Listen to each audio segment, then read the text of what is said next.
ధ్యానానికి మిమ్మల్ని అందరినీ ఆహ్వానిస్తూ ఉన్నాను. కనుక మనందరూ కూడా తలలు వంచి ప్రార్థించుకొని దేవుని వర్తమానంలోనికి మనం వెళుదాం. మమ్మల్ని మిక్కిలిగా ప్రేమిస్తున్న పరలోకపు తండ్రి, నీ పరిశుద్ధమైన పాదాలకు వందనాలు. ఈ 40 దినాలు ఉపవాస ప్రార్థనలో సాయంకాలంలోనూ ఉదయకాలంలోనూ నీ నామస్మరణ చేసుకోవడానికి, నిన్ను స్తుతించడానికి, నిన్ను కొనియాడడానికి, నీ మాటల్ని ధ్యానం చేయడానికి, నేర్చుకోవడానికి మాకు ఇచ్చిన మంచి కృపను బట్టి, అవకాశాన్ని బట్టి నేను స్తుతిస్తూ ఉన్నాను. పరిశుద్ధాత్ముడా, మా మధ్యలో మీరు ఉన్నారు, మాతో మాట్లాడండి.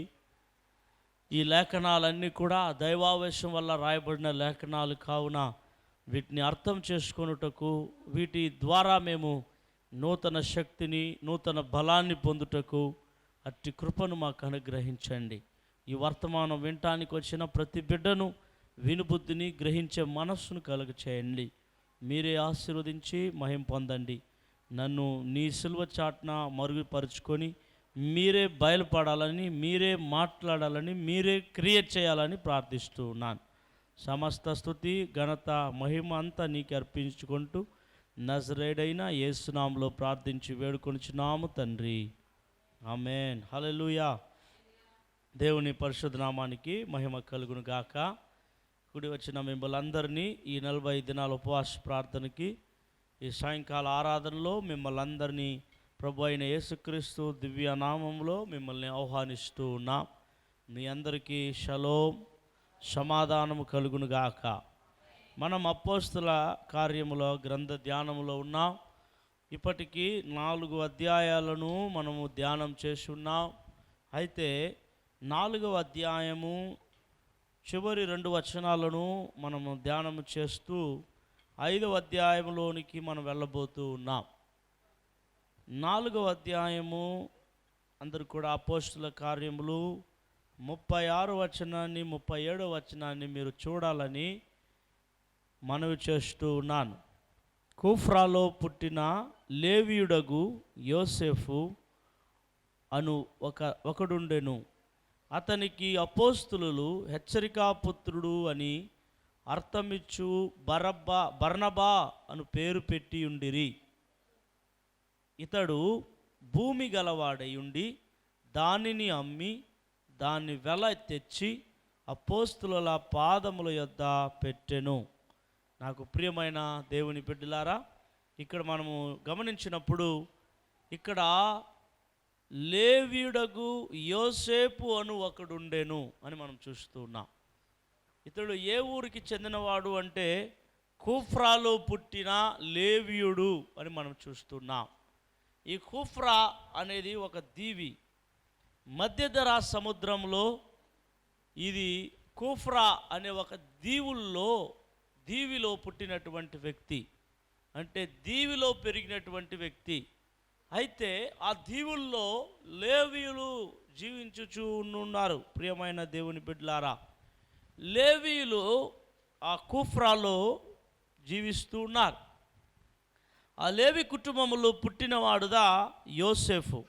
అతడు ఆ కుటుంబంలో, లేవి కుటుంబంలో పుట్టినందువలన అతనికి యోసేఫు అనే నామకరణం చేసి ఉన్నారు. అయితే ఈ యోసేపు దేవుని యందు విశ్వాసిగా మార్చబడ్డాడు. ప్రభు అయిన యేసుక్రీస్తుని అంగీకరించి అపోస్తుల సంఘములో ఇతడు చేర్చబడి ఉన్నాడు. మనం గమనించాల్సిన ప్రాముఖ్యమైన మాట ఏంటంటే, ఈ కుఫ్రాలో పుట్టినటువంటి ఈ యోసేపు అనబడినటువంటి ఈ బర్నబా ఏ విధంగా యేసుక్రీస్తుని అంగీకరించాడు, ఏ విధంగా ప్రభు అయిన దేవునికి బిడ్డగా మారాడు అని మనం గమనిస్తే, వేద పండితులు ఏం చెప్తున్నారంటే, అపోస్తుల గ్రంథములో 3000 మంది మొట్టమొదటగా రక్షించబడినప్పుడు ఈ కుఫ్రాలో నుండి యెరూషలేముకి దేవుని ఆరాధించటానికి, పెంతెకొస్తు పండుగను ఆచరించటానికి చాలా దేశాల నుండి వచ్చినప్పుడు ఈ కూఫ్రా అనే దీవిలో నుండి కూడా అనేకులు వచ్చి పేతురు ప్రసంగాన్ని విని రక్షించబడి సంఘముగా మార్చబడ్డారు. కాబట్టి దాంట్లో ఈ లేవీయుడైన యోసేపు కూడా రక్షించబడి అపోస్తల సంఘములో చేర్చబడి ఉండవచ్చు అని అనేక చరిత్రకారులు చెబుతూ ఉన్నారు. ప్రియమైన దేవుని బిడ్డలారా, అవును, ఎందుకంటే నేను అపోస్తల సంఘంలో చేర్చబడాలంటే, అపోస్తల సంఘంలో ఇతడు రావాలంటే రక్షణ లేకుండా రాలేడు, మారు మనసు లేకుండా రాలేడు, బాప్తీసం లేకుండా రాలేడు. కాబట్టి ఈయన మారు మనసు పొంది ఉన్నాడు, యేసుని సొంత దైవంగా అంగీకరించి ఉన్నాడు. అందువల్లనే ఆది అపోస్తల సంఘంలో సభ్యుడయ్యాడు. ఇతడు సభ్యుడైన తర్వాత ఇతన్ని గమనించినప్పుడు అపోస్తలులు అతనికి ఒక పేరు పెట్టారు. అతని తల్లిదండ్రులు అతనికి ఒక పేరు పెట్టి ఉన్నారు, యోసేపు అని. కుఫ్రాలో పుట్టినవాడు కనుక. అయితే అపోస్తలులు అతనికి ఒక పేరు పెట్టారు. కారణం ఏమిటి అని గమనించినప్పుడు అపోస్తలులు అతనికి ఒక పేరు పెట్టారు. ఏమంటే బర్నబా అనే పేరు పెట్టారు. ఎందుకొరకు పెట్టుకున్నారని గమనిస్తే ఆ పేరులోనే మనకు అర్థం కనబడతా ఉంది. హెచ్చరిక పుత్రుడు అని అర్థం కలిగిన పేరు పెట్టారు. ఎందుకు పెట్టి ఉండొచ్చు అని గమనిస్తే ఆది అపోస్తల సంఘంలో ఇతడు మంచి సభ్యుడుగా మాత్రం కాదు, ఇతడు అనేకుల్ని హెచ్చరించేవాడుగా, అనేకుల్ని దిద్దేవాడుగా, అనేకులకి మెలకువలు నేర్పించేవాడుగా ఈ యోసేపు కనబడి ఉన్నాడు గనుక ఇతనికి యోసేపు అని కాదు, ఇతనికి బర్నబా అనే పేరు పెట్టారు. హల్లెలూయా, హల్లెలూయా చెబుదాం. అవును, ఇలాంటి హెచ్చరిక పుత్రులు మన సంఘానికి ఎంతైనా అవసరం. ఇంకా చెప్పాలంటే మూల భాషలో హెచ్చరిక పుత్రుడు అనడానికంటే మూల భాషలో ఆదరణ పుత్రుడు అంటున్నారు, ఓదార్చే పుత్రుడు అంటున్నారు. అంటే ఈ యొక్క బర్నబా యొక్క పని లేదా బర్నబా యొక్క పరిచర్య, బర్నబా యొక్క కర్తవ్యం ఆది అపోస్తల సంఘంలో ఏమి అని మనం గమనిస్తే అతడు ఆదరించేవాడుగా ఉన్నాడు. బలహీనంగా అయిపోతున్న వారికి భుజాలను తట్టి బలపరిచేవాడుగా ఉన్నాడు.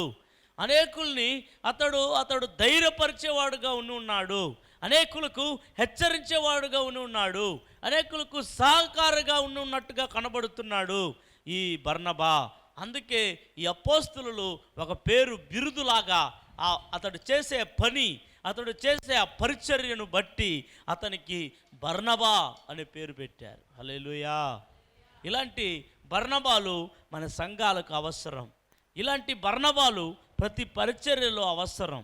ఎందుకంటే సంఘములో అనేక పరిచర్యలో సేవకులు కొంతవరకు ప్రసంగం చేయడం, ఆత్మలను ఆదాయం చేయడం ఉంటుంది. కొన్నిసార్లు విశ్వాసులు బలహీనం అయిపోయినప్పుడు, కొన్నిసార్లు వాళ్ళు కలవరం చెందినప్పుడు, కొన్నిసార్లు విశ్వాసులు ఆదరణ కోల్పోయినప్పుడు, కొన్నిసార్లు సేవకుల దగ్గరికి రాకపోవచ్చు, కొన్నిసార్లు సేవకుల దగ్గరికి వారు తీసుకుని వచ్చి చెప్పలేకపోవచ్చు. అప్పుడు ప్రియమైన దేవుని బిడ్డలారా, ఇలాంటి బర్నబాలు సంఘాల్లో ఉన్నప్పుడు వారిని ఏం చేస్తారంటే, బలహీనంగా ఉండేవారు, అవిశ్వాసులుగా మారిపోయి ఉండేవారు, దోవ తప్పిపోతుండే వారిని హెచ్చరించి, ఆదరించి, ఓదార్చి, బలపరిచి వారిని ప్రభు అయిన యేసు వైపు తిప్పడానికి ఎంతైనా దోహదపడుతుంది. సంఘానికి ఇలా బర్నబాలు కావాలి. ఒకసారి గట్టిగా యేసయ్యకు చప్పట్లతో మహిమ చెల్లిద్దాం. బర్నబాలు ఎంతైనా అవసరం. ప్రతి సంఘానికి ఇలాంటి బర్నబాలు అవసరం. బర్నబా అనగా హెచ్చరిక పుత్రుడు మాత్రం కాదు, ఆదరణ పుత్రుడు, ఆదరణ కుమారుడు, ఆదరించేవాడు. ప్రియమైన దేవుని బిడ్డలారా, బర్నబా అని రాయబడినది. బర్ అనగా కుమారుడు హెబ్రీ భాషలో, బెన్ అనగా కూడా కుమారుడు. బెన్ అనేది యేసుక్రీస్తు అనే కుమారునికి బెన్ అనే పదం వాడుతారు. మామూలుగా పుట్టే కుమారునికి బార్ అంటారు. ప్రియమైన దేవుని బిడ్డలారా, అందుకే బర్నబా అనే పేరు రాయబడినది. హెచ్చరిక పుత్రుడు అనగా కుమారుడు అని అర్థము. ప్రియమైన దేవుని బిడ్డలారా, ఈ బర్నబా జీవితంలో హెచ్చరించేవాడు మాత్రం కాదు, రక్షించబడిన వాడు మాత్రం కాదు, ఇతనిలో ఉన్న ఒక అద్భుతమైన క్వాలిటీ ఏంటి అని మనం గమనిస్తే, ఇతడు ఆస్తి గలవాడుగా ఉన్నాడు, భూమి కలిగిన వాడుగా ఉన్నాడు. గమనించాలి. మొదటిది, అతని పేరు మార్చబడింది. అతని పరిచర్ను బట్టి అతనికి బర్నబా అని పేరు పెట్టారు, ఆదరణ పుత్రుడు లేదా హెచ్చరిక పుత్రుడు అని. అయితే రెండవ క్వాలిటీ అతనిలో, అతడు భూమి గలవాడు. హల్లెలూయా. ఏం గలవాడు? భూమి ఉంది. భూమి ఉంది అతనికి, నేల ఉంది అతనికి, ఇంకా చెప్పాలంటే సొత్తు ఉంది. అయితే ఎప్పుడైతే ప్రభువును అంగీకరించి సంఘములో సభ్యుడయ్యి అపోస్తుల దగ్గర అతడు ఒక అద్భుతమైన బిరుదును, పేరును పొందుకున్నాడో, ఈ యొక్క బర్నబా ఏం చేశాడంటే భూమిని పెద్దగా చూడలేదు. అతడు ఆస్తి కలిగిన వాడని అతడు పెద్దగా భావించలేదు.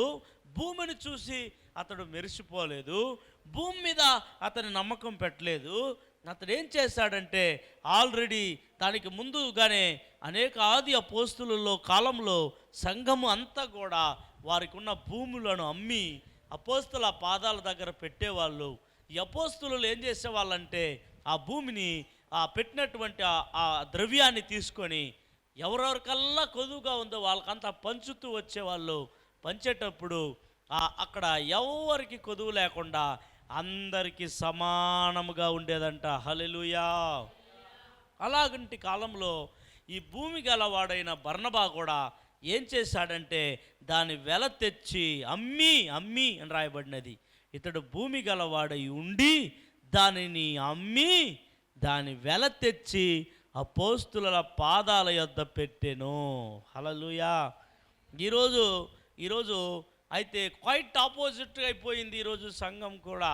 అందుకే సంఘాల్లో ఈరోజు ఫైనాన్షియల్గా ఇబ్బంది, అందుకే మందిరాలు కట్టడానికి ఫైనాన్షియల్గా ఇబ్బంది, ఈరోజు మీటింగులు చేయడానికి ఫైనాన్షియల్గా ఇబ్బంది, ఈరోజు విధవరాండ్లను ఆదరించాలంటే ఫైనాన్షియల్గా ఇబ్బంది, ఇంకా సొసైటీలో సోషల్ వర్కర్స్ చేయాలంటే ఫైనాన్షియల్గా ఇబ్బంది.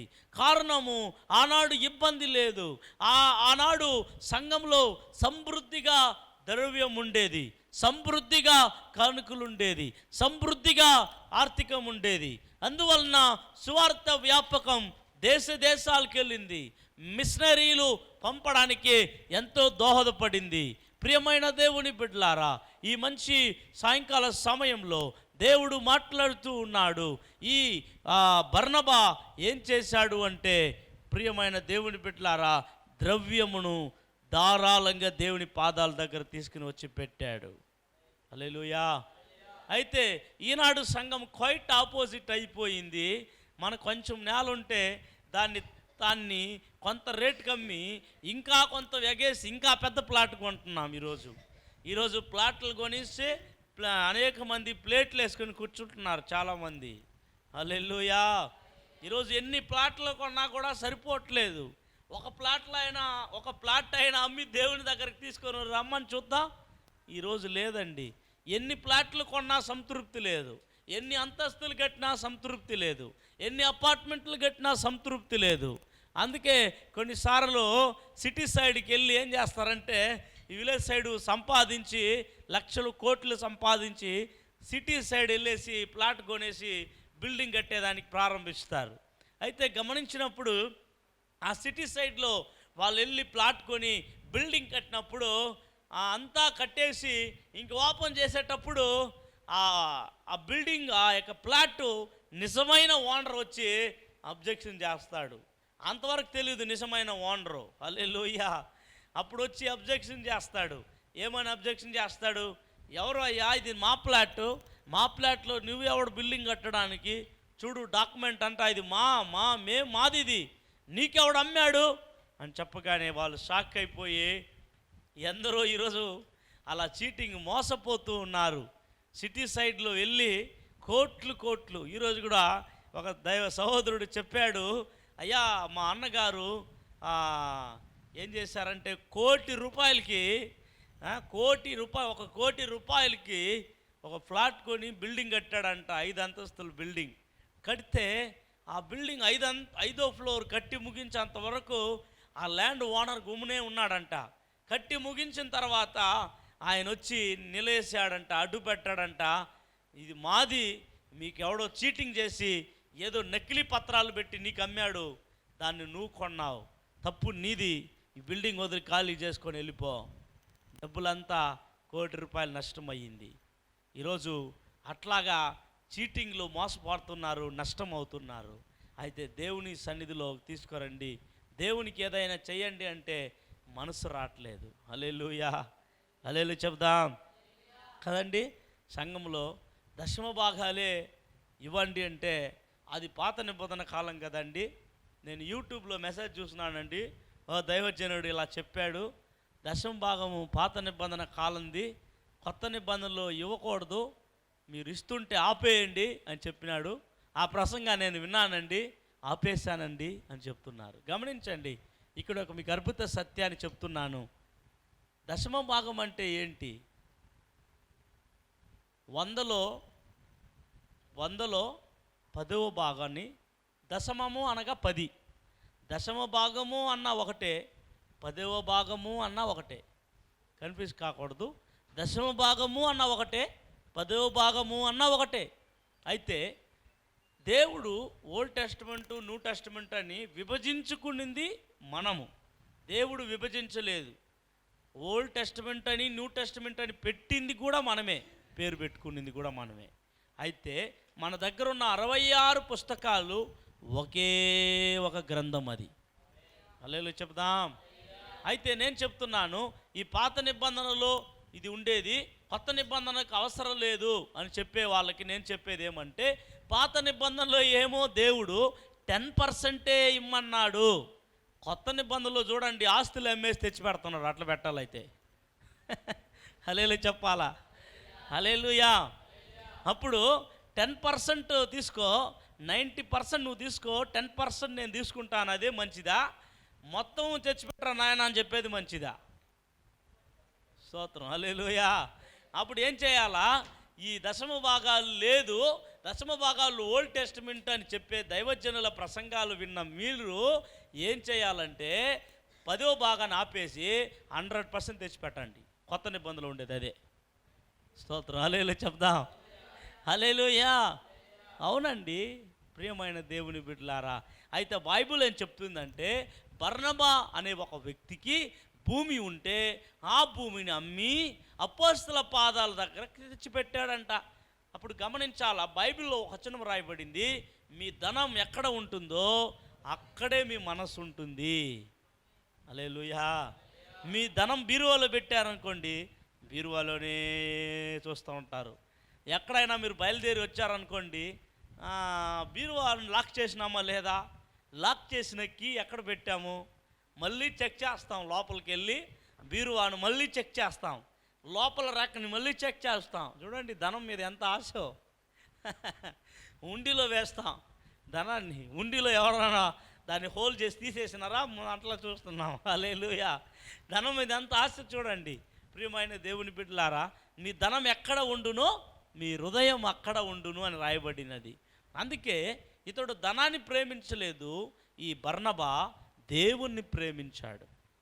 ఈరోజు దేవునికి సమానం అయిపోయి ఉన్నది ధనం. తెలుసా మీకు? డబ్బు. ఇప్పుడు దేవుణ్ణి పెట్టి, ధనాన్ని పెట్టి మీకు ఏం కావాలని అడిగితే మనిషి కోరేది ధనాన్ని కోరుతాడు, దేవుని కోరేలేదు ఈరోజు. అయితే బర్నబా అనబడిన వ్యక్తి దేవుణ్ణి కోరాడు. అందుకే భూమి పెద్దగా తలంచలేదు, భూమిని అమ్మేశాడు సునాయాసంగా. అమ్మేసిన తర్వాత మళ్ళీ ఇవ్వడం కష్టం అండి. భూమి ఇచ్చేది ఈజీ, భూమిని అమ్మేది ఈజీ, డబ్బులు వస్తాయి. భూమిని అమ్మిన తర్వాత అది డబ్బు రూపంగా మారిపోయిన తర్వాత దాన్ని ఇవ్వడం మరీ చాలా కష్టం. కానీ ఇక్కడ రాయబడినది, బర్నబా అనబడిన ఆ లేవీయుడు అమ్మి అపోస్తలుల పాదాల దగ్గర పెట్టాడు. హల్లెలూయా చెప్దాం, గట్టిగా చెప్దాం. అవును ప్రియమైన దేవుని బిడ్డలారా, నేను ఒక స్టోరీ మీకు చెప్తాను, గమనించండి. ఓ ధనవంతుడు ఉండేవాడంట, ఒక ఐశ్వర్యవంతుడు. అతడు చాలా ధనం కలిగిన వాడు, చాలా డబ్బులు సంపాదించాడు. అయితే అతని ధ్యాస, అతని ఆశ 24 గంటలు అతడు ఎంత సంపాదించాలి, ఇంకా ఎంత సంపాదించాలి, తృప్తే లేదు ఎంత సంపాదించినా. ఇలా సంపాదిస్తూ ఉండేవాడు. అయితే ఒకానొక దినాన అతడు పట్టణానికి వెళుతూ మార్గంలో ఒక మైక్ ద్వారా ఒక ప్రసంగం వినబడుతుందంట. ఒక దైవజనుడు ప్రసంగం చేస్తున్న దాన్ని విన్నాడంట.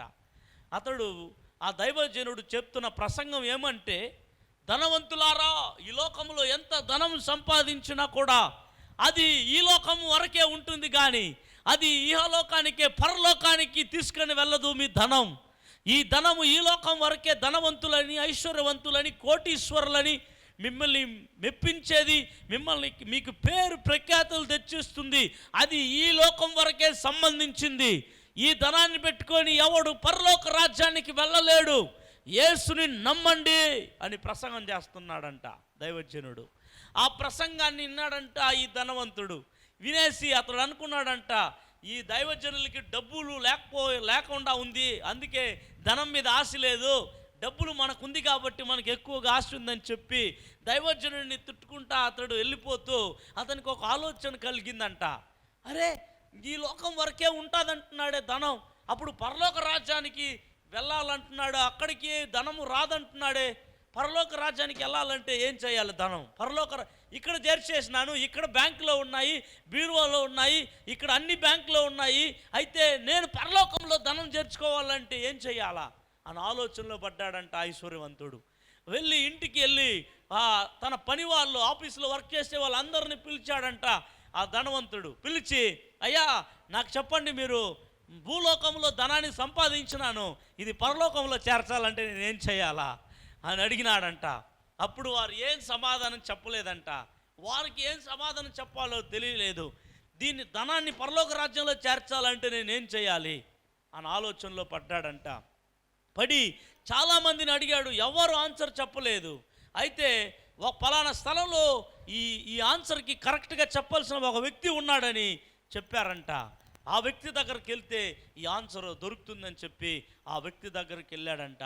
ఆ వ్యక్తి దగ్గరికి వెళ్ళినప్పుడు అతడు దగ్గరికి వెళ్ళి ఇలా ప్రశ్నించాడంట ఈ ధనవంతుడు, అయ్యా నా ప్రశ్నకి మీరు జవాబు చెప్పగలుగుతారు అని చెప్పారు, అందుకే వచ్చాను. అప్పుడు ఏంటి మీ ప్రశ్న అని అడిగాడంట. ఆయన చెప్పాడంట, ఈ లోకంలో ఉండే ధనాన్ని నేను పరలోకంలో చేర్చుకోవాలి, నేను పరలోకంలో కూడా ఐశ్వర్యవంతుడిగా ఉండాలని ఆశపడుతున్నాను.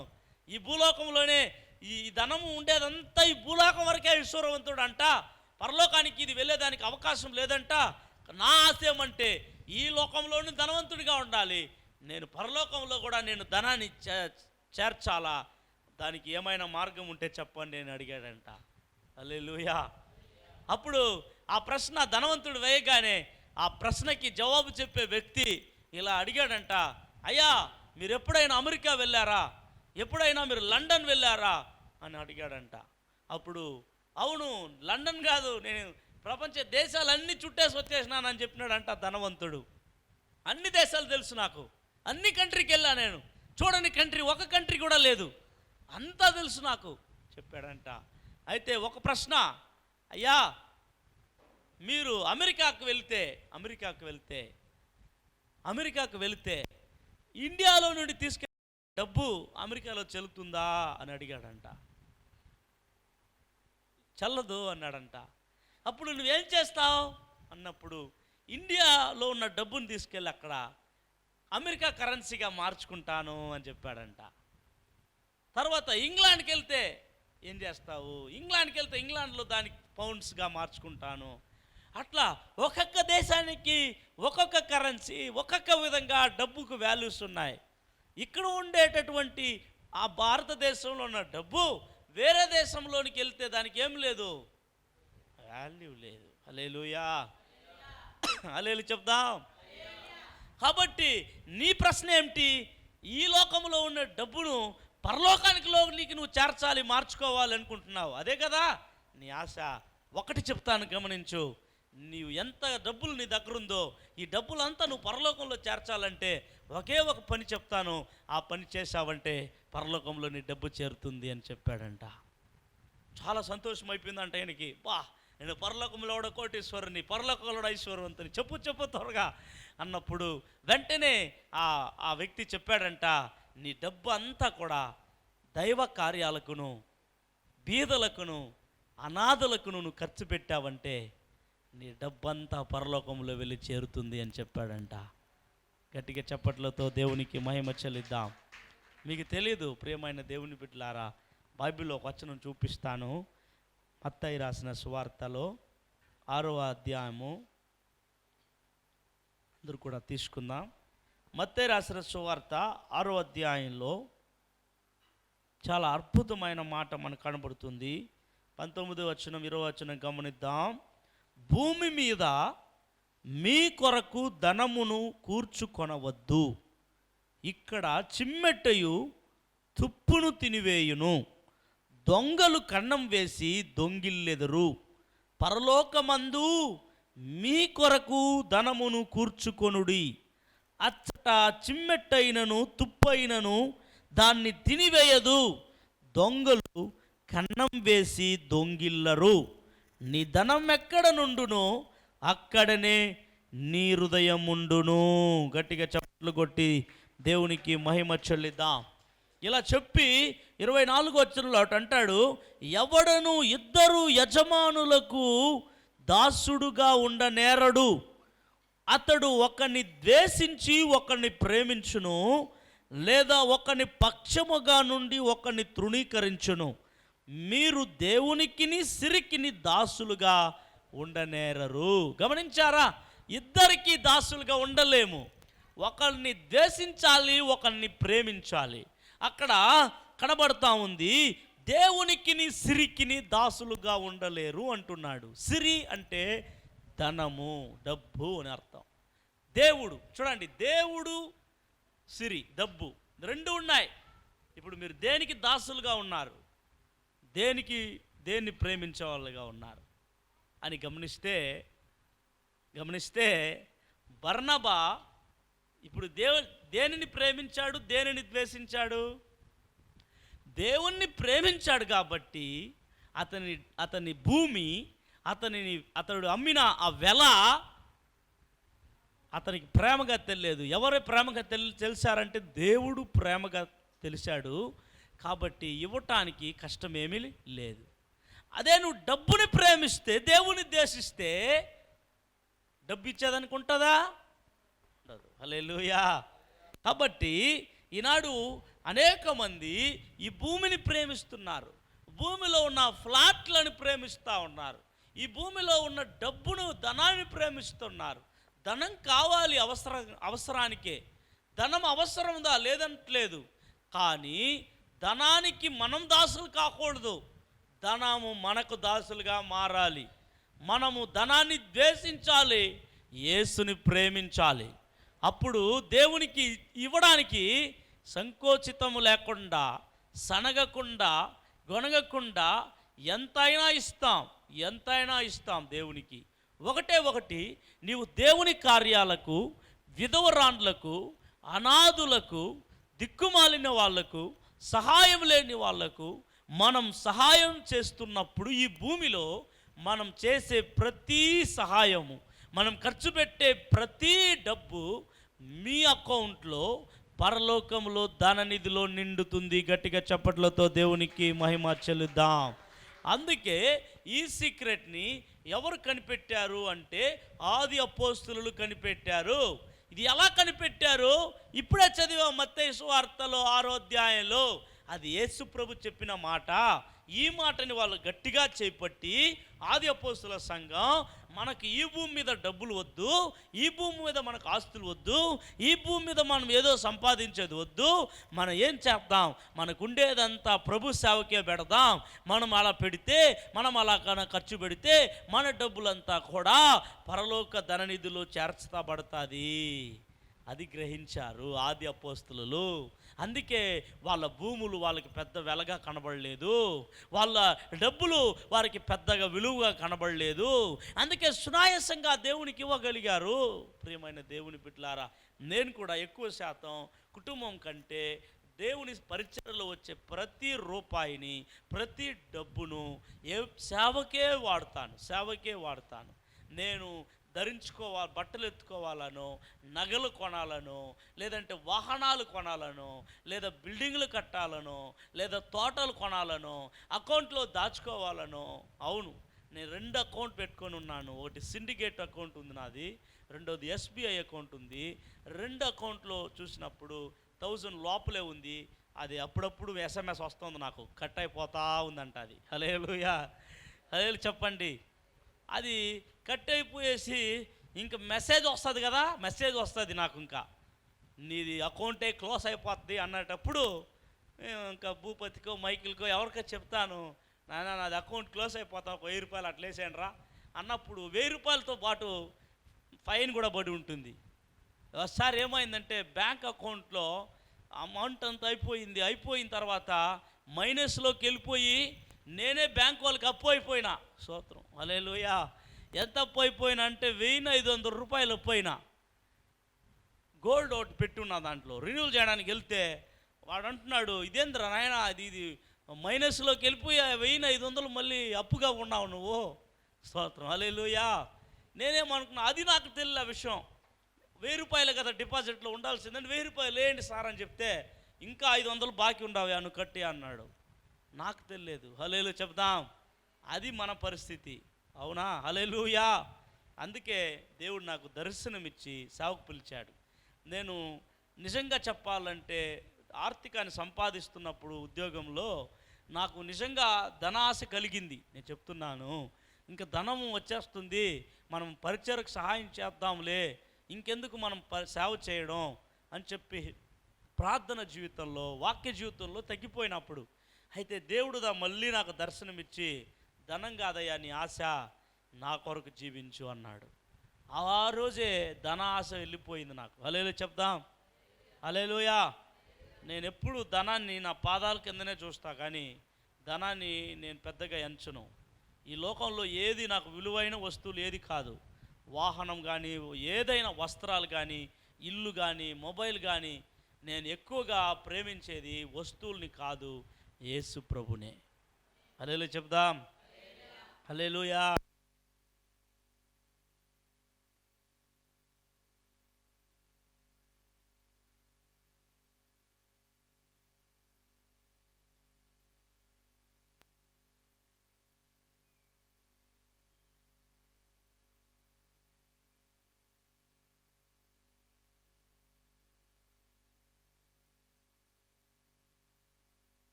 మనం ఏదైనా స్వార్థం కోసం వాడడం ఇలాంటివి ఉండదు మనకి. 10 రూపాయలు దేవుడు మనకిస్తే దానికి ఇంకా దేవా 10 రూపాయలు ఇవ్వండి నీ మందిరానికి అవసరం. ఇట్లాగా ఎందుకు చెప్తున్నానంటే ఈ మాటలన్నీ కూడా, బర్నబా అనబడిన వ్యక్తి కూఫ్రా అనబడిన మధ్యధరా సముద్రంలో ఆ ద్వీపాల్లో ఉంటుందన్నమాట. ఆ కూఫ్రా అనే పట్టణ, ఆ ద్వీపం, ఆ ద్వీపంలో పుట్టినవాడు ఈ యోసేపు. అపోస్తులు ఇతనికి ఏమని పేరు పెట్టారంటే బర్నబా అని పేరు పెట్టారు. బర్నబా అంటే సంఘంలో అనేకుల్ని ఆదరించేవాడని, హెచ్చరించేవాడని అర్థం. ఇతనికి భూమి కలిగిన వాడు, భూమి ఆస్తిని అమ్మి అతడు అపోస్తుల పాదాల దగ్గర పెట్టినవాడు బర్నబా. హల్లెలూయా. గట్టిగా చెప్దాం. సంఘానికి ఇలాంటి బర్నబాలు అవసరం, అవునా కాదా? ఎంతమంది ఇలా బర్నబాలుగా మారబోతున్నారు మీరు? హల్లెలూయా చెప్దాం. అవునండి, బర్నబాలుగా మీరు మారండి. నెక్స్ట్ ఇయర్ నుంచి దేవుని రాకడ ఆలస్యమైతే మందిరాలు కడతామంటే ధారాళంగా ఇవ్వండి. ఆమేన్. ధారాళంగా ఇవ్వండి, మందిరాలు కట్టండి. మీరు మందిరాలు కట్టే ప్రతి రూపాయి మీ ధననిధిలో దేవుడు చేరుస్తాడు. పరిచర్యకు ఖర్చు పెట్టే ప్రతి రూపాయి, మీరు దశమ భాగంగా ఇచ్చే ప్రతి రూపాయి, కానుకలుగా ఇచ్చే ప్రతి రూపాయి, మొక్కుబడి కానుకలుగా ఇచ్చే ప్రతి రూపాయి, మీరు అనుకోనవచ్చు మీరు వేసేదల్లా ఎక్కడికి వెళ్తుందని. నిజంగా దేవుడు అంటున్నాడు, మీ ధననిధిలోనే దేవుడు చేరుస్తాడు. దేవుడు అక్కడ నీకు ఆయన యొక్క న్యాయ తీర్పులో నిలబడినప్పుడు దేవుడు నీకు చెప్తాడు, నా పరిచర్యలో ఇంతగా నీవు భరించావు, నా పరిచర్యకు ఇంతగా సహకారంగా నిలిచావు, నీకు ఒకసారి ఏమీ లేదు కానీ నా పరిచర్యను బలపరిచావు, దేవుని దగ్గర నువ్వు గొప్ప సాక్ష్యాన్ని పొందబోతున్నావు. అందుకే ఇలాంటి బర్నబాలు మన సంఘానికి ఎంతైనా అవసరం. హల్లెలూయా. ధనవంతుడు ఆ ప్రశ్నను అడిగాడు కదా, అడిగిన తర్వాత అతడు అలాగనే వెళ్ళి అతని ధనాన్నంతా బీదలకు ఖర్చు పెట్టాడంట. అతని ధనాన్నంతా ఏం చేశాడంట, అనేకులకు దయచేశాడంట. ఆమేన్. హల్లెలూయా. దయచేయడం మాత్రం కాదు, ఆ రోజు నుంచి ఆ ప్రసంగం ద్వారా అతడు కూడా దేవుని బిడ్డగా మార్చబడ్డాడంట ఆ ధనవంతుడు. ఎంత అద్భుతమైన కార్యమో చూడండి. అసలు రక్షణ పొందు, మారు మనసు పొందు, యేసుని నమ్ముకో, అలాంటి ప్రసంగం కూడా కాదంట. ఒక ధనము పరలోకములో నీవు చేర్చుకోలేవు, ఈ భూలోకంలో నువ్వు ఆనందిస్తావు, పరలోకంలో చేర్చుకోవాలంటే రక్షణ పొందాలి ప్రభు కోసరము అన్న మాటలను ప్రసంగం ద్వారా విన్నప్పుడు అతడు అద్భుతంగా ఆ ధనవంతుడు ఆ ప్రశ్న, ఆ ఒక చిరు ప్రశ్న ఆ ధనవంతుని లైఫ్ని మార్చివేసింది. ఈరోజు నీవు నేను ఏం చేస్తున్నాం, ఎంత దాచుకున్నా కానీ, ఎంత అకౌంట్లో ఉన్నా కానీ ఇక్కడే వదిలిపోతాం కానీ ఎవరు కూడా తీసుకొని వెళ్ళలేరు. మనకు పరలోక ధననిధిలో చేర్చాలంటే ఈ భూలోకంలో ఉన్నప్పుడే మనం దేవుని సంఘం కొరకు, దేవుని పరిచర కొరకు మనం ఖర్చు పెట్టే ఆ ఖర్చే పరలోక ధననిధిలో చేరిపోతుంది, మనకంటే ముందు అకౌంట్లోకి వెళ్ళిపోతుంది. దేవాదేవుడు అక్కడ నీ లిస్టు చూసి నిన్ను చూసి ఆనందిస్తాడు. దేవదూతలు కరములు తట్టి మిమ్మల్ని వెల్కమ్ ఇస్తారు ప్రియమైన దేవుని బిడ్డలారా. కనుక ఈ బర్నబా లాంటి వాళ్ళు ప్రతి సంఘానికి నాడు అవసరమై ఉంది. ఈ బర్నబా లాంటి వాళ్ళు సంఘానికి చాలా అవసరం. యేసు ప్రభు జీవించిన కాలంలో కూడా ఒక యవనుడు వచ్చాడండి, గమనించాలి. యేసు ప్రభు సువార్త చేస్తున్నప్పుడు యేసు ప్రభు దగ్గరికి ఒక యవనుడు వచ్చి ఇలా అడిగాడు, సద్బోధకుడా, నేను నిత్య జీవానికి వెళ్ళాలంటే నేనేం చేయాలని అడిగాడు. అప్పుడు యేసు ప్రభు ఏం చెప్పాడంటే, ఆయన ఒక మాట అద్భుతంగా చెప్పాడు.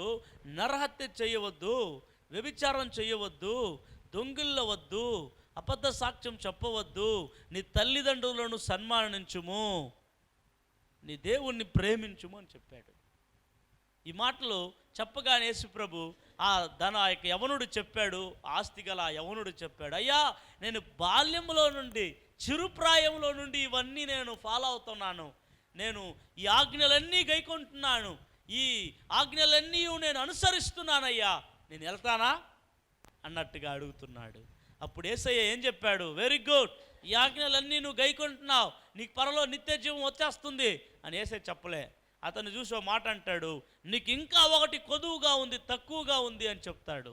అప్పుడు ఏమని అడిగినప్పుడు ఆయన అంటాడు, నీ ఆస్తిని అమ్మి బీదలకి ఇమ్ము అంటాడు. అంతే యేసుప్రభు చెప్పేది, నీ ఆస్తిని అమ్మి బీదలకి అంటాడు. ఇది కష్టమా? చెప్పాలా, ఇది కష్టమా? ఈజీ. ఎప్పుడు ఈజీ? దేవుణ్ణి ప్రేమించినప్పుడు ఈజీ. ఆస్తిని ప్రేమించినప్పుడు చాలా. ఏదైనా ఒక వస్తువు నువ్వు ప్రేమిస్తుంటే ఆ వస్తువుని ఇతరులకు ఇవ్వగలుగుతావా? ఇవ్వలేవు. హల్లెలూయా చెప్దాం, అవునమ్మా? ఆ వస్తువుని ఇచ్చిన దేవుణ్ణి ప్రేమిస్తే, నేను ఇట్లిస్తే దీనికంటే విలువైన వస్తువు నాకు దేవుడు ఇస్తాడని ఇస్తాం మనం. వస్తువునే ప్రేమిస్తే మనం ఎవరికి ఇవ్వం. కానీ ఈ ధనవంతుడు ఏమైనాడంటే, ఈ ఆస్తి గలవాడు ఈ మాట యేసయ్య చెప్పగానే ముఖమును చిన్నబుచ్చుకొని వెళ్ళిపోయినాడంట.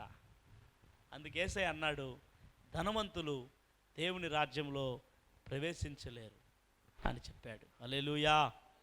దాని అర్థము ధనం కలిగిన వాళ్ళందరూ ప్రవేశించలేరని అర్థం కాదు. ధనము నీకు కలిగిన ఘనము అది క్రీస్తు వల్లనే కలిగింది. హల్లెలూయా. అవును, ఈరోజు ధనం ఉంటేనే ఒక వాల్యూ అని, ధనం ఉంటేనే ఒక గుర్తింపు అని అనుకుంటాం. కొంతవరకు ఉండొచ్చు, అది కొంతవరకు ఉండొచ్చు. కానీ ధనమే వాల్యూ కాదు. ధనము ఎన్ని చిక్కులు పెడతాయి తెలుసా? ధనము ఎన్ని గొడవలు తెస్తాయి తెలుసా? ధనం వలన ఎంత కుటుంబాలు ఇడిపోతాయి తెలుసా? కాబట్టి ధనము ఎంత యూస్ఫుల్ మన జీవితంలో అంత ప్రమాదకరమైంది, జాగ్రత్తగా ఉండాలి. హల్లెలూయా. అందుకే ఎక్కువగా ధనాన్ని ప్రేమించబోకు, కనుక దేవుని ప్రేమించాలి. కాబట్టి దేవుణ్ణి ప్రేమించే ప్రతి విశ్వాసి దేవునికి ఇవ్వటంలో వెనుకాడరు, దేవుని సంఘంలో ఇవ్వటంలో వెనుకాడరు. ఆది అపోస్తల సంఘంలో ఈ బర్నబా చాలా అద్భుతంగా దేవునికి అపోస్తల పాదాల దగ్గర తీసుకొచ్చి పెట్టాడంట ఆస్తిని. హల్లెలూయా. ఎన్ని క్వాలిటీస్ బర్నబాలో చూసామంటే 2 ప్రాముఖ్యమైన కార్యాలు చూసాం. మొదటిది, అతడు హెచ్చరిక పుత్రుడు, ఆదరణ పుత్రుడు. రెండవది, అతడు ఆస్తి కలిగిన వాడు, దేవునికి ధారాళంగా తన ఆస్తిని అమ్మి అపోస్తల పాదాల దగ్గర వచ్చి తెచ్చిపెట్టాడు. అపోస్తలు అనగా దేవుని సేవకులు, దేవుని బోధకుల దగ్గర తెచ్చిపెట్టాడు వాళ్ళ పాదాల దగ్గర. చూడండి, అది కూడా గమనించాలా. వాళ్ళ పాదాల దగ్గర పెట్టాడని రాయబడింది. అంటే దాని అర్థమేమి? చేతుల్లో ఇవ్వలే. ఈరోజంతా ఏమైపోయిందంటే స్వైపింగ్ మిషన్. పాస్టర్ గారు దర్శనం భాగం తీసుకోవాలంటే స్వైప్ చేసుకోండి. హల్లెలూయా. ఈరోజు అట్లా స్వైపింగ్ మిషన్ అయిపోయింది. పాస్టర్ గారు మీ అకౌంట్ నెంబర్ చెప్పండి, అకౌంట్ నెంబర్ పంపిస్తాను, దర్శనం భాగం తీసుకోండి. అట్లాగైపోయింది కాలం అన్నమాట ఈనాటి దినాల్లో. అయితే ఆనాటి దినాల్లో గమనిస్తే అపోస్తల పాదాల దగ్గర పెట్టేవాళ్ళంట. పాదాల దగ్గర అంటే అర్థమేమి? దాని అర్థమేం తెలుసా? ఈ డబ్బులు ఒక దాసుడు మనకు దాసులు, అది మనం దాటికి దాసులు కాదు, అది మన పాదాల దగ్గర ఉండాలని మేము దేవుణ్ణి ప్రేమిస్తాం. హల్లెలూయా చెబుదాం. హల్లెలూయా. అవునండి, బైబిల్ రాయబడినది, భూమియు దాని ఆశయు గతించిపోవును, దేవుని చిత్తమును జరిగించేవాడు నిరంతరము నిలుచును. ఈ బర్నబా గురించి చెప్పాలంటే చాలా సమయమే చాలదు. 5వ అధ్యాయం కూడా వెళ్ళలేము ఈరోజు మనం. స్తోత్రం. హల్లెలూయా. గట్టిగా చెప్దాం. సరే, రేపటికి మనం 5వ అధ్యాయం చూద్దాం. 2 మాటలు వేగంగా చూసి బర్నబాను ముగించేద్దాం. 10 నిమిషాల్లో 8కి మనం క్లోజ్ చేద్దాం. ఈ బర్నబాలో ఉన్న 2 క్వాలిటీస్ ఏంటి అని గమనిస్తే, ఇతడు హెచ్చరిక పుత్రుడు, తర్వాత ధారాళంగా దేవునికి ఇచ్చినవాడు. ఇలాంటి బర్నబాలు, ఇలాంటి యవనులు మన సంఘాలకి అవసరం ఈనాటి దినాల్లో. ఎందుకంటే ఫైనాన్షియల్గా ఎన్నో సంఘాలు, దైవజనులు సేవలో ఎంతో చేయాలనుకుంటారు, కానీ ఫైనాన్షియల్ సపోర్ట్ ఉండదు. సంఘానికి వచ్చేవాళ్ళు ఆ ఫైనాన్షియల్ సపోర్ట్, ఎందుకంటే మనల్ని రక్షించింది ఆయన రాజ్యాన్ని కట్టేదానికే, మనల్ని పాపము నుండి విడిపించింది ఆయన రాజ్యాన్ని కట్టేదానికే, మనకు జీవం ఇచ్చింది ఆయన రాజ్యాన్ని కట్టేదానికే. మనం ఏం చేస్తాం? ఆ జీవాన్ని, ఆ బ్రతుకును, ఆ స్వస్థతను, ఆ అద్భుతాన్ని, ఆశ్చర్యకార్యాన్ని మనం మళ్ళీ సంపాదించుకునేదానికి అనుకొని మనకే పెట్టుకుంటాం, కానీ దేవుని కార్యాలు మర్చిపోతూ ఉన్నారు ఈరోజు. అయితే ప్రతి విశ్వాసి ఈ సత్యాన్ని గ్రహిస్తే దైవ రాజ్యంలో వాళ్ళ యొక్క ప్రతి సొమ్మును దాచుకొని ప్రతి సొమ్మును వాళ్ళు సహాయం చేసే వాళ్ళుగా ఉంటారు. హల్లెలూయా. ఒక దైవజనుడు నాకు ఫోన్ చేశాడు, అయ్యా మీరు మా ఫెలోషిప్లో వచ్చి మాట్లాడండి, 20 పాస్టర్లు వస్తున్నారు మా ఫెలోషిప్కి, ఆ ఫెలోషిప్లో వచ్చే పాస్టర్లకి ఏదైనా సహకారం చేయండి అని చెప్పారనమాట. నాకు లేదు, అయితే నాకు ఆశ చేయాలని. హల్లెలూయా. నా దగ్గర లేదు, అయితే నేను సస్పెండ్లో పెట్టాను, దేవుని దగ్గర ప్రార్థన చేస్తున్నాను, దేవుడు కానీ ఇమ్మంటే ఖచ్చితంగా ఇస్తాను. 20 ప్యాంట్ షర్ట్లు. హల్లెలూయా. పాస్టర్లకు ఒక శారీ, భోజన కార్యక్రమాలు, ఇవన్నీ అడిగారు నన్ను. అయితే నేను చెప్పలే, నాకు ఏం లేదుయా, నేను అసలు విశ్వాసంలో చేస్తున్నాను చెప్పలే నేను. ఎందుకంటే నేను ఆరాధిస్తున్న దేవుడు ఐశ్వర్యవంతుడు. హల్లెలూయా చెప్దాం. నాకు లేదయ్యా, నేనే కష్టపడుతున్నా, నాకే ఎవరైనా ఇస్తే నేను తీసుకుందాం అనుకుంటున్నా అని చెప్తే నా దేవుడు నామాన్ని మహిమపరచలేను అక్కడ. హల్లెలూయా చెప్దాం.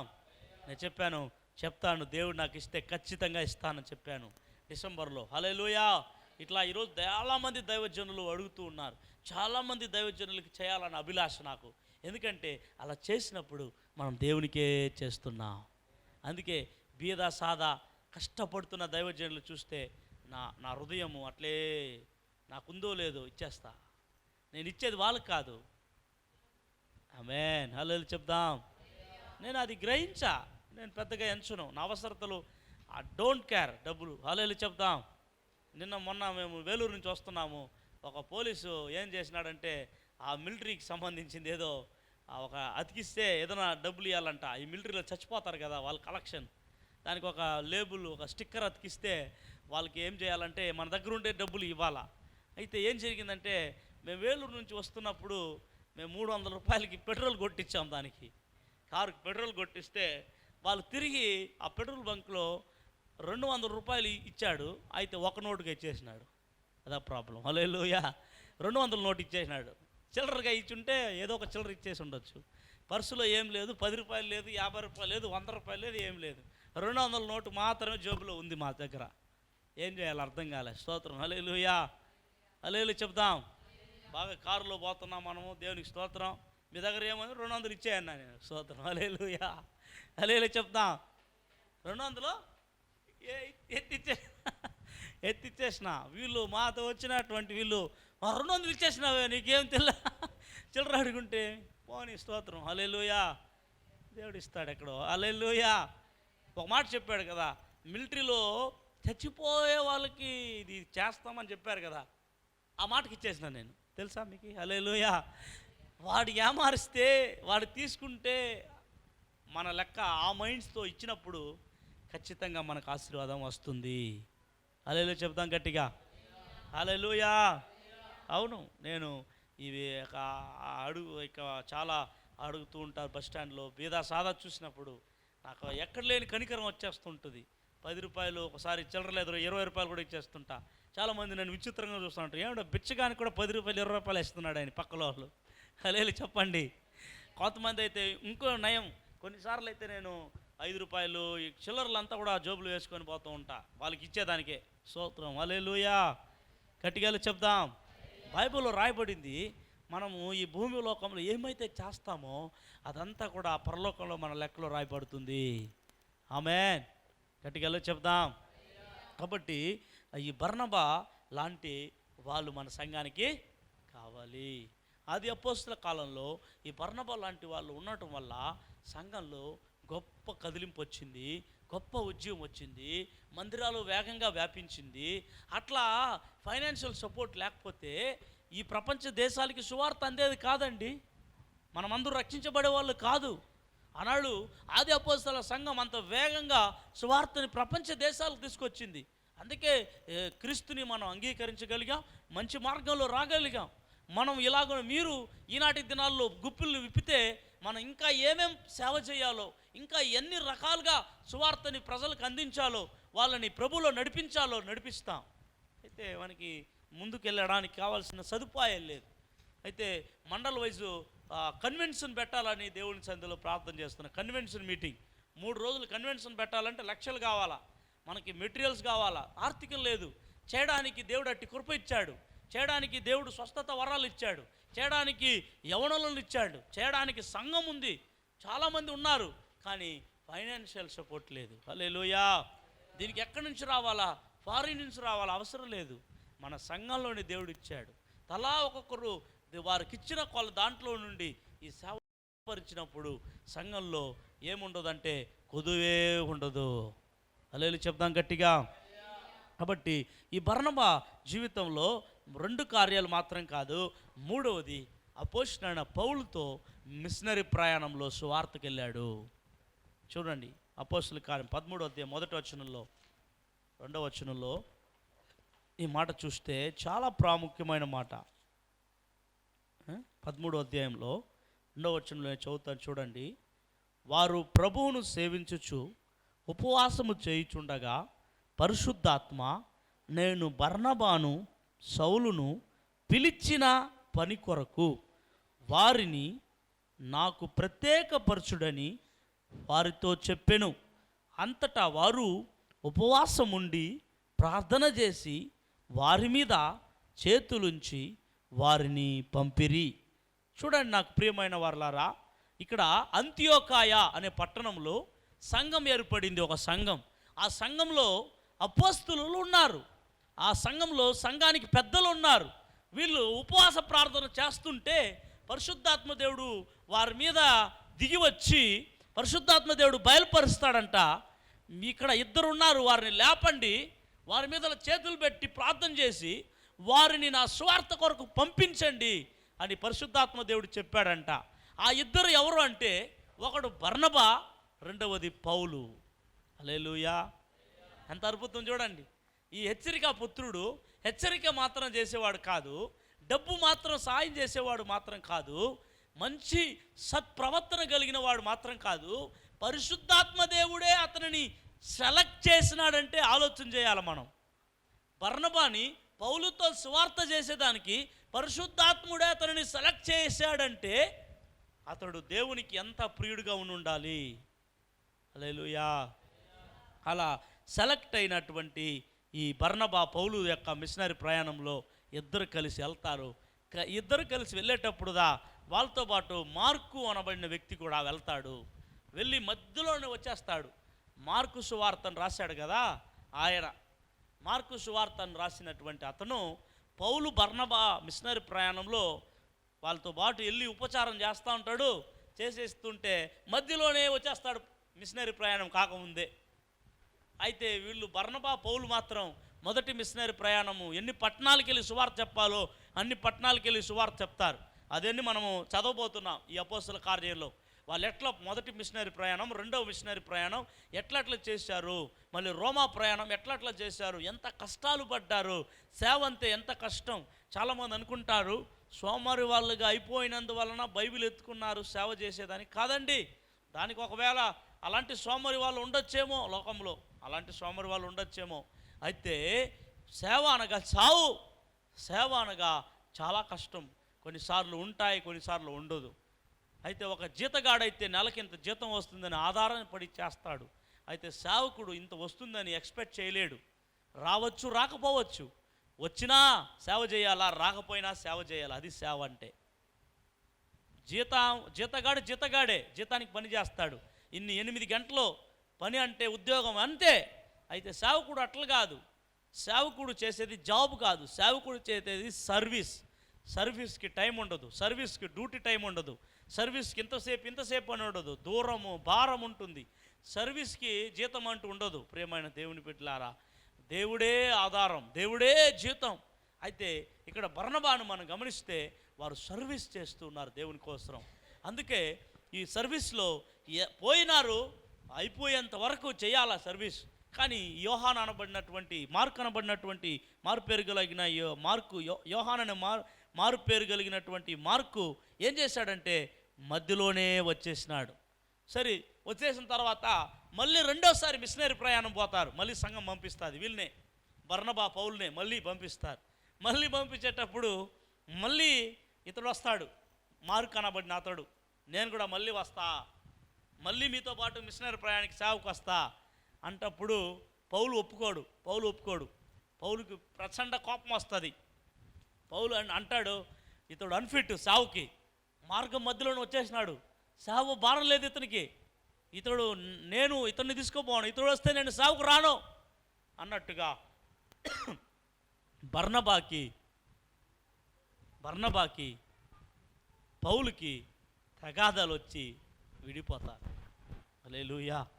బర్నబా మార్కుని తీసుకొని వేరే కూఫ్రాకి వెళ్ళిపోతాడు, వాళ్ళ ఇంటికి, వాళ్ళ ఊరికి వెళ్ళిపోతాడు.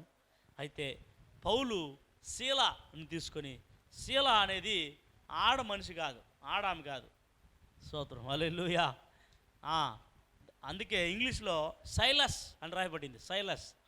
ఇంగ్లీష్లో సైలస్ అంటారు, తెలుగులో శీలా అని రాయగానే చాలామంది శీలా అనే పేరు పెట్టేసినారు ఆడోళ్ళకి. శీలా అని పేరు పెట్టగానే బైబిల్లో శీలా అని రాగానే చాలామంది ఏమన్నేస్తున్నారంటే అపోస్తలుడైన పౌలు భార్య అని చెప్పేస్తున్నారు. పౌలుకి భార్య కూడా ఉన్నారు, భార్యని తీసుకొని పరిచర్యకు పోయినాడని చెప్తున్నారు చాలామంది. లేదు, శీలా ఒక లేడీ, సంఘంలో ఒక లేడీ, ఆమెను తీసుకొని పోయినాడని చాలామంది ఈరోజు బోధిస్తున్నారు. కాబట్టి ఆమె ఆడామె కాదు, పురుషుడు మగవాడు. అతడుదా ఈ బర్నబాలు మార్కు అనబడిన పేరు కలిగిన యోహాను వీరిద్దరు విడిపోయినప్పుడు వారు ఒక బ్యాచ్ వెళ్ళిపోయినారు, వీరు ఒక బ్యాచ్గా వెళ్ళిపోయినారు. హల్లెలూయా.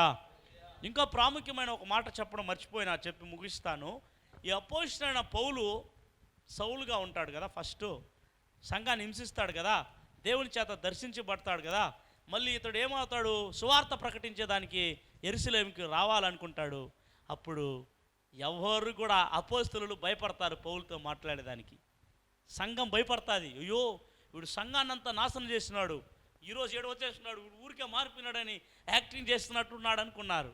అప్పుడు ఎవ్వరు కూడా అతనితో మాట్లాడేదానికి పరిచయం లేదు, ఎవ్వరు కూడా సాహసించలేదు. అప్పుడు ఈ బర్నబాద ధైర్యంగా పౌలును పరిచయం చేసుకొని అతడు సంఘానికి అతన్ని ఇంట్రొడ్యూస్ చేసి పరిచయం చేయిస్తాడు. హల్లెలూయా. అప్పుడు బర్నబాలో ఉన్న క్వాలిటీస్ ఏం తెలుసా? ఆదరణ, దేవునికి ఇవ్వడం, దేవునికి సేవ చేయడం. మూడోది ధైర్యం. హల్లెలూయా. ఈ బర్నబాలో ఉన్నది ధైర్యం. అపోస్తలులకి ధైర్యం లేదండి పౌలుతో మాట్లాడేదానికి, సంఘానికి ధైర్యం లేదు. కానీ బర్నబాకి ధైర్యం ఉండింది. బర్నబా నమ్మాడు, ఇతను నిజంగా ఈ సౌలు అనబడిన వ్యక్తి పౌలుగా మారున్నాడు, నిజంగా దేవుడు ఇతనితో మాట్లాడున్నాడు అని. ఈ బర్నబాని బర్నబాని వెంట పెట్టుకొని పోయింది తీత్తు. మళ్ళీ తీత్తు అనబడిన వ్యక్తి ఉన్నాడు. ఆ గలాతీ పత్రిక 2వ అధ్యాయం 1వ వచనంలో కనబడతా ఉంది. తీత్తు బర్నబాని వెంట పెట్టుకొని పోయినాడని అక్కడ ఇంకా పౌలే చెప్తాడు ఆ మాటల్ని. అప్పుడు బర్నబా డైరెక్ట్గా పోలే, తీత్తు ద్వారా పోయినట్టుగా మనకు ఇక్కడ కనబడుతుంది. అయితే ఇంత ధైర్యము బర్నబాకి కారణం రావడము ఒకటే, దేవుణ్ణి నమ్మాడు. హల్లెలూయా. ఈ బర్నబా పౌలు మార్కుని వద్దంటే కూడా బర్నబా తీసుకొని పోదామని ఎందుకు చెప్పాడంటే అతని మీద ఉన్న ఆదరణ. అతడు ఆదరణ పుత్రుడు కాబట్టి, హెచ్చరిక పుత్రుడు కాబట్టి అతడు నిరాకరించినా కూడా మొదటి ట్రిప్పులో 2వ ట్రిప్కి అనుమతించినాడు. కానీ పౌలు అట్లా అనుమతించేవాడు కాదు. పౌలు వైరాగ్యంగా ఉన్న వ్యక్తి. పౌలు గురించి మనం చూసుకుందాం. కాబట్టి ఈరోజు మనం 4వ అధ్యాయము 36, 37 వచనంలో ఒక యోసేపు అనబడిన బర్నబాను చూసుకున్నాం. ఈ బర్నబాలో నుండి మనం నేర్చుకునేది ఏంటి అంటే, ఒకటి ఆదరణ పుత్రుడు, హెచ్చరిక పుత్రుడు. రెండవది అతడు ఏం రాయబడినదంటే అతడు దేవునికి ధారాళంగా ఆస్తి నమ్మి అపోస్తుల పాదాల దగ్గర పెట్టాడు. మూడవది అతడు ధైర్యం కలిగిన వాడు, అపోస్తులకి పౌలుని పరిచయం చేసిన వాడు. తర్వాత 4వది పరిశుద్ధాత్మ చేత పౌలు యొక్క జతపనివాడుగా పౌలుతో పాటు మిషనరీ ప్రయాణానికి వెళ్ళినవాడు. కాబట్టి ఈ అద్భుతమైన ఈ కార్యాలు మన సంఘాల్లో మన విశ్వాసులు ఇలాంటి బర్నబాలుగా తయారవ్వాలి.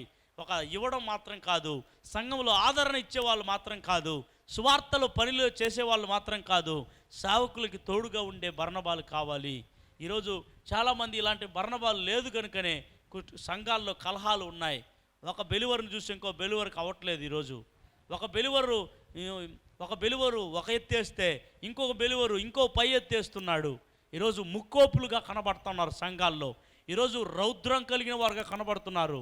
నేను చెప్తున్నానండి, ఈ లోకంలో ఏ మానవుడు మరొక మానవునికి శత్రువు కానే కాదు. శత్రుత్వాన్ని, వైరత్వాన్ని కలిగించేది ఒక్కడే, వాడే అపవాది. వాడు డైరెక్ట్గా చేయలేడు. మనిషిని ఒక ఆయుధంగా వాడతాడు, పరికరంగా వాడతాడు. ఆ మనిషి ద్వారా నిన్ను ఢీ కొడుతున్నాడు. నీ సహనాన్ని పరిశీలిస్తాడు వాడు. నీ యొక్క ప్రేమను, నీ యొక్క సమాధానాన్ని, నీ యొక్క సంతోషాన్ని, నీ యొక్క నెమ్మదిని అపవాది ఎట్లా దెబ్బతీస్తాడంటే ఒక మానవుని ద్వారా దెబ్బతీస్తాడు. మానవునికి ఒక వైరం నీకు వాని చేసేది అపవాదే. అపార్థం చేసుకునేది అపవాదే. మనల్ని ఏం చేస్తారు, కష్టంలో ఇబ్బందులు పడేసేది అపవాది. మనల్ని కన్నీళ్ళు వచ్చేటట్టుగా చేసేది ఆ మనుషుల ద్వారా అపవాది. వాన్ని ఎదిరించండి, వాన్ని కట్టండి. ఈరోజు సంఘాలు చూడండి, ఒకడు చూస్తే ఇంకోడు మొరుస్తాడు సంఘంలోనే. వీళ్ళంతా ఆదరణ పుత్రులు కాదండి, గొడవ పుత్రులు వీళ్ళంతా, జగడ పుత్రులు వీళ్ళంతా. సంఘంలోనే చేర్చకూడదు ఇట్లాంటి వాళ్ళని. స్తోత్రం, హల్లెలూయా. సంఘం లోపల ఎంటర్ చేయకూడదు ఇట్లాంటి వాళ్ళని. ఇట్లాంటి వాళ్ళు ఉండటం వల్లే సంఘంలో ఆదరణ లేక గొడవలుగా తయారవుతున్నాయి. ఈరోజు ఎన్నో సౌళ్ళు మారిపోయి పౌలు లోపలికి వస్తే ఈరోజు అనేక మంది మారినట్టుగా ఊరికనే లోపలికి సౌళ్ళు వచ్చేస్తున్నారు ఈరోజు. స్తోత్రం, హల్లెలూయా. వీళ్ళంతా అంతర్గత తీవ్రవాదులు, వీళ్ళంతా అంతర్గత ఉగ్రవాదులు, డేంజరస్ ఫెలోస్. హల్లెలూయా. ఇది కాదు, అలాంటి వాళ్ళు పరలోక రాజ్యానికి తొంగి కూడా చూడలేరు. ఆమేన్, హల్లెలూయా చెప్దాం.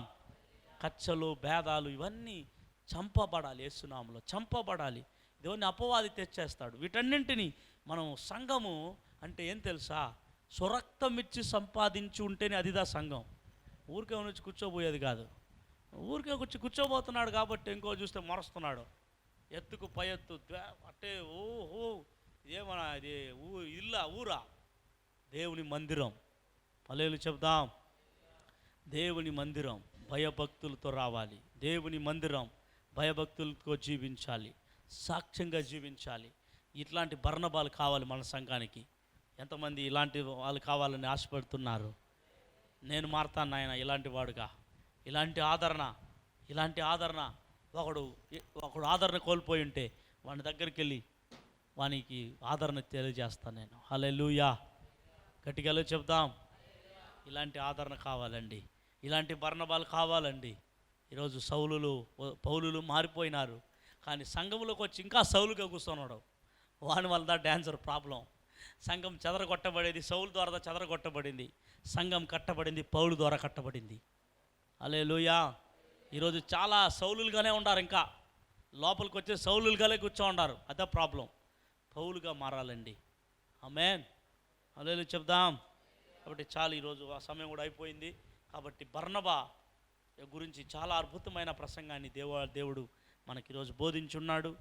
నేను మారుతున్నాను. నేను అడుగుతున్నాను, దేవా నేను ఇంకా మారాలి దేవా, నేను ఇంకా మారాలి దేవా, నేను మారిపోయినానని కాదు, నేను ఇంకా మారాలి, నేను మారుతూనే ఉండాలి, నేను నేర్చుకుంటూనే ఉండాలి. పౌలు అంటాడు, నేను ఇదివరకే పట్టుకున్నాను అనుకోలే, పట్టుకోవాలని నేను ఇంకా పరిగెడతానే ఉన్నాను అన్నాడు పౌలు. మనం అనుకుంటాం నేనే పట్టేసినా, నా అంత పరిశుద్ధుడు లేదని ఇంకొకటి మాట్లాడేది మనం. అదే ప్రాబ్లం ఈరోజు. హల్లెలూయా. నా అంత యోగ్యుడు ఇంకో ఎవడలేదు, అవి మొత్తం నా కళ్ళు కనబడేవంతా అయోగ్యుడే, నేనుదా యోగ్యుడు అన్నట్టుగా తలంపు మనలో ఉండటం వల్లే ఒకరిని వెలిచూపుతో చూస్తున్నా, ఒకరిని ద్వేషిస్తున్నా, ఒకరిని నిరాకరిస్తున్నాం. అదే గొడవ, ప్రాబ్లం. ఎప్పుడు గుర్తుపెట్టుకోండి, మనం పట్టుకోలేదు, పట్టుకోవడానికి ప్రయత్నం చేస్తూనే ఉన్నాం. మనం ఒకే గోలు, పట్టుకోవాలి. హల్లెలూయా చెప్పండి. అది పట్టుకోరా నానంటే ఈడ పక్కలో వాడిని పట్టుకునేది. హల్లెలూయా. ఈడ పట్టుకోమంటే ఆడ పట్టుకుంటాం, మళ్ళీ ఈడ కాదు పట్టుకోవాల్సింది అది. హల్లెలూయా. ఎన్ని పరలోకాన్ని పట్టుకోవాలి, నిత్య జీవాన్ని పట్టుకోవాలి. అదిదా మన గోల్, అదిదా మన యొక్క వెలిచూపు, అదిదా మన దర్శనం, అదిదా మన దృష్టి, అదిదా మన తపన, అదిదా మన వాంఛ, అదిదా మన ఆలోచన. ఇంక వేరే ఏం కాదు. ఉన్నన్ని దినాలు హ్యాపీగా జీవించాలా, క్రీస్తులోనే చనిపోవాలా, క్రీస్తు దగ్గరికి వెళ్ళాలా. బర్నబాలు కావాలి మనకి. హల్లెలూయా. అందరూ లేచి నిలబడదాం, మారదాం, మార్చుకుందాం, ఇద్దాం దేవునికి, ధారాళంగా ఇద్దాం. ఉన్న దాంట్లో ఇద్దాం.